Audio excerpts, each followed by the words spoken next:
Buenas, nosotros somos el equipo naranja. Este grupo está conformado por Cindy Lovera, Jesús Blanco, Peter Evaristo, Jennifer de Guevara, Catherine García, Jenny González, María Guerra y mi persona, Daiglenis Arbelo. Y le vamos a estar hablando un poco acerca del orden sacerdotal judío, las tradiciones y ceremonias judías, personajes como Zacarías, Juan el Bautista, Augusto César, Simeón y Ana, que aparecen en el libro de Lucas capítulo 1 y 2.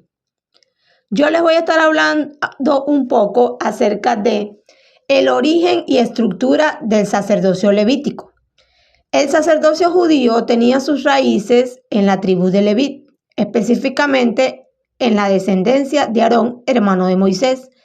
Los levitas, y en particular los sacerdotes, eran los encargados de las funciones religiosas y ceremoniales en el tabernáculo y posteriormente en el templo de Jerusalén. Los sacerdotes eran los descendientes de Aarón. Estos eran los encargados de ofrecer sacrificios, quemar incienso, mantener el templo y enseñar la ley. El sumo sacerdote. Este era el líder del sacerdocio. Escogido entre los sacerdotes, tenía responsabilidades únicas como entrar al lugar santísimo una vez al año, el día de la expiación. Los levitas eran los ayudantes de los sacerdotes. Ellos se encargaban de tareas como la música, el mantenimiento del templo y la vigilancia. Organización y funciones en el templo.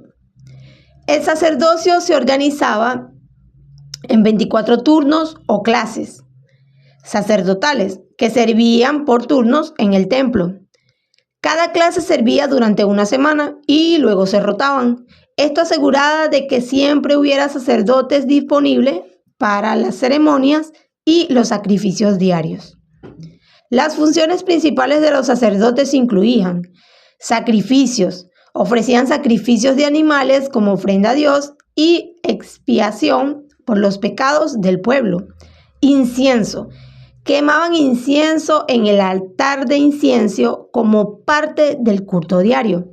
Enseñanza de la ley, enseñaban la ley de Moisés al pueblo. Bendición al pueblo, impartían la bendición sacerdotal al pueblo. Mantenimiento del templo, mantenían la limpieza y el orden en el templo. Dios les bendiga. Mi nombre es Cindy Lovera y les voy a hablar de la organización de los turnos sacerdotales. El sistema de turnos sacerdotales fue establecido por el rey David y se detalla en el libro de Primero de Crónicas, capítulo 24. El propósito principal era asegurar que siempre hubiera suficientes sacerdotes disponibles para llevar a cabo los servicios y ceremonias en el templo de Jerusalén. La organización era la siguiente. Se dividían en 24 turnos. Los descendientes de Aarón, que eran los únicos que podían ser sacerdotes, se dividieron en 24 grupos o turnos. Cada turno recibía un nombre.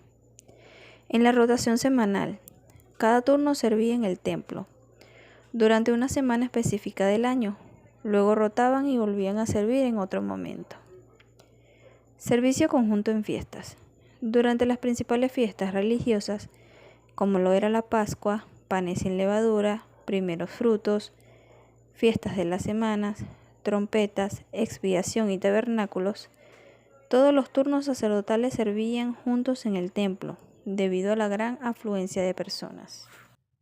Saludos mis hermanos, que el Señor les bendiga. Mi nombre es Jesús Blanco y les voy a hablar de los 24 turnos sacerdotales según Primera de Crónicas 24 del 7 al 18, y son los siguientes: Joiarib, Jedaías, Harim, Seorim, Malquías, Mijamín, Acos, Abías, Yeshua, Secanías, Eliasib, Jaquín, Upa, Jezabat, Bilga, Imer, Esir, Apisés, Petayas, Ezequiel, Jaquín, Gamul, Delayas y Maasías. Y la importancia de los turnos sacerdotales es la organización en turnos, porque era fundamental para el correcto funcionamiento del templo y el cumplimiento de las leyes religiosas. Aseguraba que siempre hubiera sacerdotes disponibles para asegurar y realizar los sacrificios, ofrecer incienso, mantener el templo y enseñar la ley al pueblo. Además, esta organización permitía que un gran número de familias sacerdotales participaran en el servicio del templo a lo largo del año, lo que fortalecía su sentido de pertenencia y su compromiso con la vida religiosa del pueblo de Israel. Buenas, mi nombre es Peter Evaristo y les voy a estar hablando sobre el sacerdocio en Lucas, capítulo 1 y 2. En el libro de Lucas, el orden sacerdotal judío se presenta a través de personajes como Zacarías, el padre de Juan el Bautista. Zacarías era un sacerdote del turno de Abías, Lucas 1:5, lo que nos indica su pertenencia a una de las clases sacerdotales. Lucas también menciona el templo de Jerusalén, el centro de la vida religiosa y ceremonial judía, donde los sacerdotes llevaban a cabo sus funciones. La presentación de Jesús en el templo, Lucas 2:22-40, es un ejemplo de cómo las familias judías cumplían con las tradiciones religiosas y presentaban a sus hijos primogénitos ante Dios. Importancia del orden sacerdotal. El orden sacerdotal judío era esencial para la vida religiosa y social del pueblo de Israel. Los sacerdotes eran considerados los mediadores entre Dios y el pueblo, y su papel en el templo era fundamental para mantenimiento de la relación con Dios y la expiación de los pecados. En el contexto del Nuevo Testamento, el sacerdocio de Jesús como sumo sacerdote según el orden de Melquisedec, Hebreos 7, se presenta como superior al sacerdocio levítico, ya que ofrece un sacrificio perfecto y definitivo por los pecados de la humanidad. Buenos días, mi nombre es Jennifer Ladrón de Guevara y les voy a hablar sobre las tradiciones y ceremonias judías que aparecen en Lucas 1 y 2. En los primeros capítulos de Lucas nos presenta un contexto rico en tradiciones y ceremonias judías que eran parte integral de la vida religiosa y social del pueblo de Israel en el siglo I después de Cristo.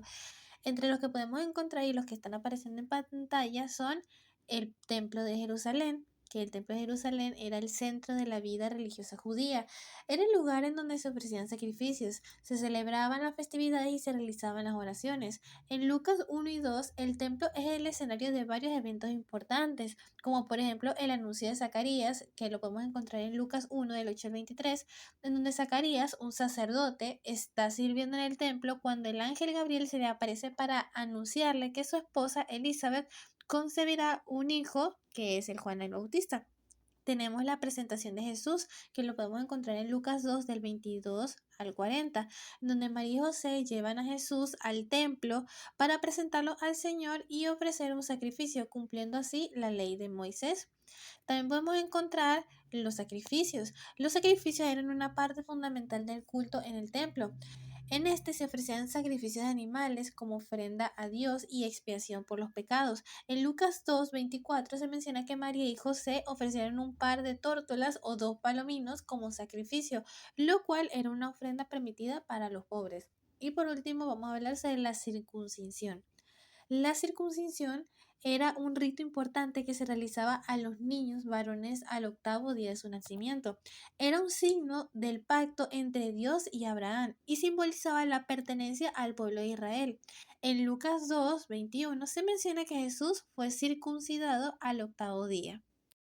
Buenas tardes, mi nombre es Catherine García. Les voy a continuar hablando de las tradiciones y ceremonias judías. Purificación. Después del parto, las mujeres debían cumplir un periodo de purificación y presentar una ofrenda en el templo. En Lucas 2:22 se menciona que María cumplió con los días de su purificación, conforme a la ley de Moisés. Fiestas religiosas. Aunque no se mencionan directamente en estos capítulos, es importante recordar que las fiestas religiosas como la Pascua, el Pentecostés y las fiestas de los tabernáculos eran parte fundamental de la vida judía y congregaban a multitudes en el templo. Oración. Es una práctica común entre los judíos. Se oraba en el templo, en las sinagogas y en privado. En Lucas 1:10 se menciona que Zacarías entró en el santuario del templo para quemar incienso, lo cual era un acto de oración. Lectura de la Torá y el estudio de la Torá. Los primeros 5 libros de la Biblia eran una parte importante en la vida religiosa judía. Se leía en las sinagogas, se estudiaba en las escuelas rabínicas. Costumbres sociales. Además de las ceremonias religiosas, habían otras costumbres sociales importantes en la vida judía, como los matrimonios arreglados, las comidas en comunidad y la observancia del sábado. Bendiciones, mi nombre es Jenny González y a continuación voy a hablarles un poco acerca de Zacarías, Juan el Bautista y el emperador Augusto César. Zacarías fue un sumo sacerdote y profeta judío que vivió una vida ejemplar dedicada a Dios. Era el encargado del incienso en el templo donde el pueblo llevaba las ofrendas a Dios. Era descendiente del rey David, había nacido en la casa de Judá y pertenecía a la orden de Abías. Casado con Elizabeth, la prima de María, ambos eran personas justas y practicaban la ley de Moisés. Mientras Zacarías ejercía su sacerdocio en el templo, se le apareció el ángel del Señor y le dijo: No temas, Zacarías, porque tu oración ha sido escuchada, así que tu mujer Isabel dará a luz un hijo y le pondrás por nombre Juan. Sin embargo, Zacarías dudó y como castigo quedó mudo y no pudo volver a hablar durante todo el embarazo de Isabel. Tras el nacimiento del Juan, Zacarías recuperó el habla y pronunció una profecía conocida como el Benedictus o Cántico de Zacarías, donde bendijo a Dios y profetizó sobre el futuro de su hijo como precursor del Mesías. Con respecto al Juan el Bautista, nació en una familia sacerdotal en Judea, hijo de Zacarías y Elizabeth, prima de María. Su nacimiento fue milagroso porque ambos padres eran infértiles. No bebía vino ni bebida fuerte, vestía ropas de piel de camello, llevaba cinturón de cuero y comía langostas y miel silvestre, características propias de los nazareos. La Biblia no dice nada sobre su niñez y juventud. Con respecto a su vocación y ministerio, Juan fue llamado por Dios para preparar el camino para la llegada del Mesías. De allí que la profecía antigua le anuncia como la voz que clama en el desierto. Predicó el arrepentimiento de los pecados y el bautismo en el río Jordán y también bautizó a Jesús. Juan reconoció a Jesús como el Cordero de Dios que quita el pecado del mundo y lo señaló como el Mesías esperado. En cuanto a su martirio, Juan fue encarcelado y posteriormente decapitado por denunciar la unión incestuosa de Herodes y Herodías. Fue decapitado a instancias de Salomé, hija de Herodías.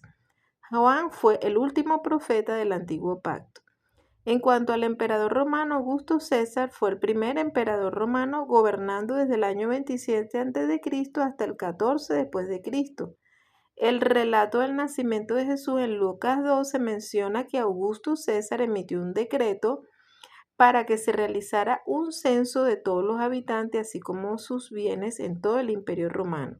Este decreto llevó a José y a María a Belén, donde nació Jesús. En cuanto al contexto histórico, podemos decir que el censo de Augusto César fue un evento que nos ayuda a situar el tiempo exacto del nacimiento de Jesús. Un tiempo caracterizado por la opresión política y religiosa que generaba la búsqueda ferviente de liberación y redención, lo que alimentó la esperanza de la llegada del Mesías. Mi nombre es María Guerra y le voy a continuar hablando de algunos personajes que aparecen en el libro de Lucas, capítulo 1 y 2. Simeón, justo y piadoso. Era un hombre justo y piadoso que esperaba la consolación de Israel. El Espíritu Santo le había revelado que no moriría antes de ver al Mesías. Encuentro con Jesús. Cuando José y María llevaron al niño Jesús al templo para presentarlo al Señor, Simeón lo tomó en sus brazos y bendijo a Dios, reconociendo a Jesús como el Salvador. Profecía. Simeón pronunció una profecía sobre el destino de Jesús y de María, anunciando que Jesús sería luz para las naciones y gloria de Israel, pero también que María sufriría. Ana profetiza. Era una profetisa de edad avanzada que servía a Dios en el templo de Jerusalén con ayunos y oraciones. Reconocimiento de Jesús. Cuando vio a Jesús en el templo, reconoció al niño como el Mesías y habló de él a todos los que esperaban la redención de Jerusalén. Testimonio. Ana, junto con Simeón, fue uno de los testigos que reconocieron públicamente la identidad de Jesús como el Mesías en el templo. Muchas gracias.